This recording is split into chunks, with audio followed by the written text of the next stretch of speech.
Welcome back to today's video. Today is Saturday, August 23rd, 2025, and today we are going to be talking about the 2026 Senate election in the state of Maine, a brand new announcement from Graham Platner, a candidate coming out of left field, arguably, in the Democratic primary, running for Senate in the 2026 race. What many Democrats across the country have now come to agreement on, that Graham Platner might be the best candidate for Democrats in the 2026 race after a very impressive rollout where he has reached everybody everywhere on the media. You might have seen his name on social media or anywhere else. He has really built up quite the persona in just a few short days, and taking a look at this announcement, we've started to see a lot of conversation recirculating around the 2026 Senate race in the state of Maine, especially pertaining to Platner, his platform, and how his candidacy might look like in the 2026 elections.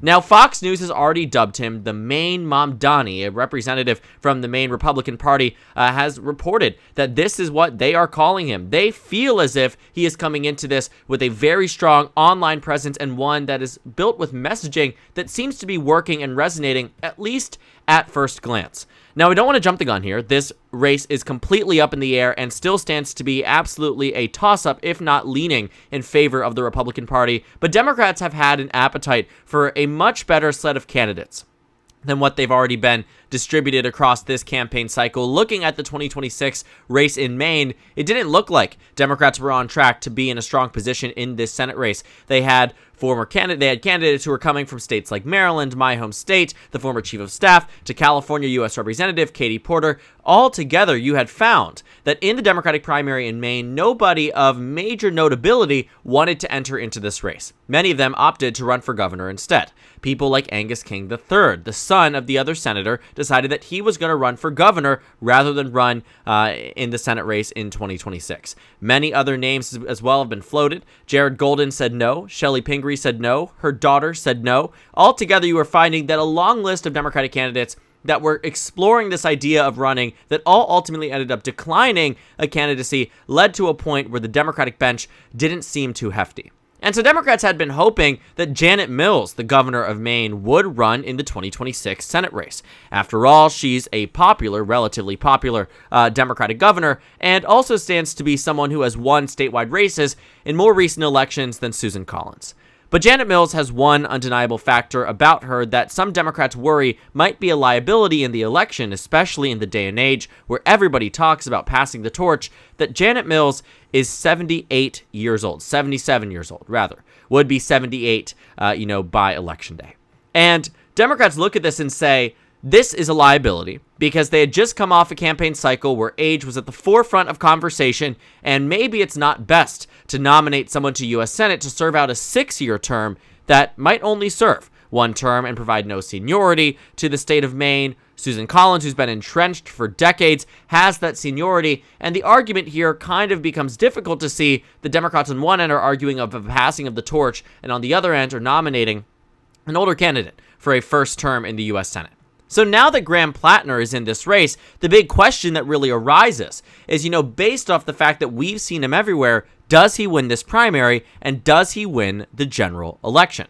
Well, to me, I do think that of the list of candidates we've seen thus far, he stands to be the most electable. Calling him the Maine Mamdani isn't the dunk that I think Fox News thinks it is, because that's actually, quite frankly, a term for someone I would use if they are able to overperform and outpace expectations despite what the national media might be saying. And despite what national endorsements and conventional political wisdom might be saying, referring to him as Maine's Mamdani is quite interesting.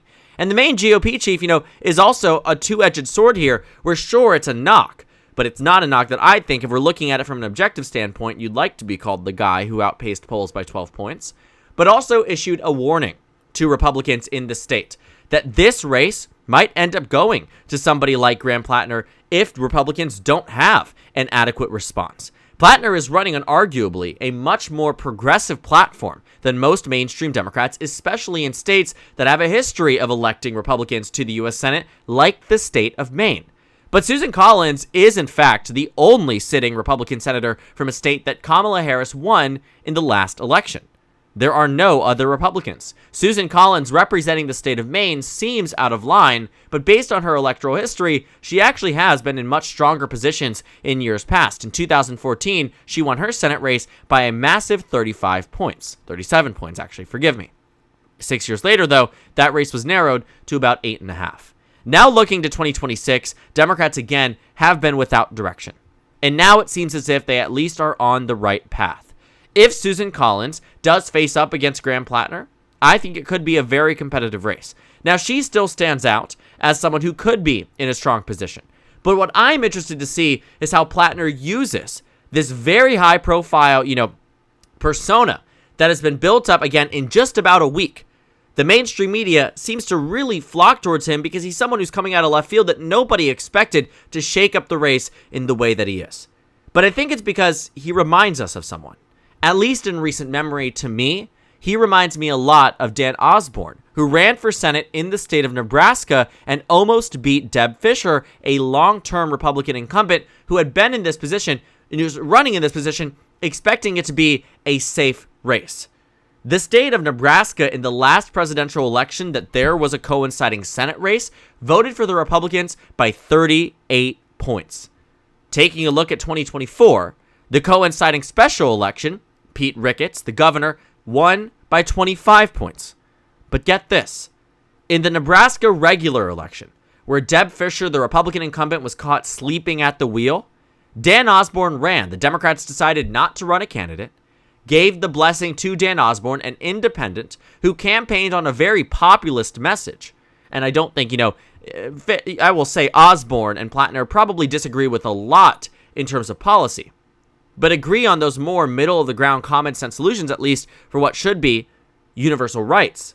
Regardless, not the point of the video. The point of it is to say that there is an aura that comes to politics. It sounds dumb, sounds stupid, but American politics very often is defined by candidates that feel genuine, candidates that inspire change, that rile up bases, and forgive me, the state of Maine is no Nebraska.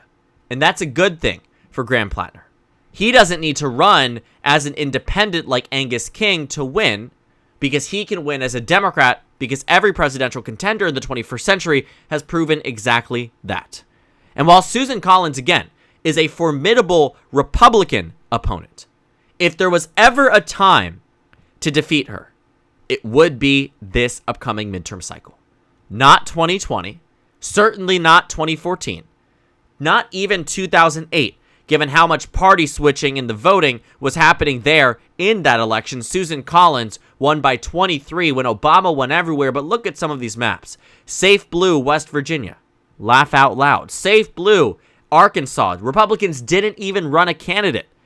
Safe blue, Iowa. Safe blue, South Dakota. Safe blue, Montana. Won by 46 points. These are things that would never happen in today's day and age. And that's why time is coming for Susan Collins. Her time is expiring in the U.S. Senate. And Democrats could mess this up. Don't get me wrong. The 2026 race in Maine, again, is not a slam dunk. Even with Graham Platner, is not a slam dunk. Even with Janet Mills, is not a slam dunk. But it is a race that is winnable. And having the most formidable and strongest Democrat is necessary if Democrats look to this race as a viable option for a pickup in the 2026 races. Because thinking about the seats that Democrats need, remember they're at 47 seats coming off the last cycle, they need 4 seats in 2026 to win back Senate control. Now, my argument is that Democrats don't win back Senate control. I never thought they would, and I certainly don't think they would today. In 2028, however, that's a different story. That could be an entirely different conversation where the map here, if built up and conducive based off the 2026 results, Democrats could win back the majority. I'll walk you through it. Let's say Graham Platner is the Democratic nominee and Democrats do well with him in the general. They win the election, take Maine away from the GOP. They're down to 52.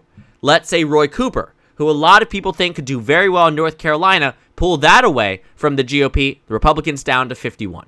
Let's not even float Ohio or Alaska. Let's just focus on North Carolina and Maine. Well, head over to 2028. Might take a little bit, but you get there by the end of the decade. Democrats, if they do well in 28, could win in Wisconsin, pull away another seat from the GOP, and then if Democrats have the presidency, that's their Senate majority. But let's say they lose it. J.D. Vance and Marco Rubio are president and vice president, but Democrats can win. They get North Carolina, and there you have it. The 51-49 Senate majority the Democrats enjoyed over the past 2 years before this most recent election. So thinking about the 2026 Senate race in Maine, it is of utmost importance for Democrats that they win this race. Again, it's not a guarantee, and that's why every single thing matters.